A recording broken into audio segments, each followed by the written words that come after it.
গুলিকে দুই ভাগে দুই দলে বিভক্ত করে দেবেন। জোরে কোন সুবহানাল্লাহ।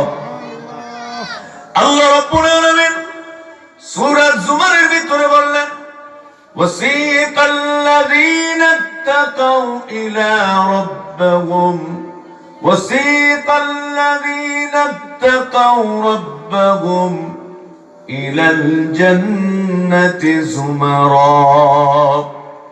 একদল মানুষকে আল্লাহ তাআলা ডান পাশে দাঁড় করাবেন, জান্নাত থেকে ফেরেশতারা আসবে, তাদেরকে টেনে টেনে জান্নাতের দিকে নিয়ে যাবে। সুবহানাল্লাহ বলে। এখন জান্নাতের পথে ওরা একটু যাওয়ার পর দেখবে খুব সুন্দর পরিবেশ, কার্পেট করা, গেট সাজানো, আবহাওয়াটা মনোমুগ্ধকর, পরিবেশটা খুবই হৃদয় কাড়া, আর সেখানে একটা খুশবু, একটা স্মেল, একটা পারফিউম ব্যবহার করা হয়েছে। এখান থেকে আর সে উঠতে মন চাইবে না, বসে পড়বে। ফেরেশতারা বলবে, ভাই বসলেন কেন? বলে যে ভাই নিয়ে রওনা করছেন কোথায়? কই জান্নাতে।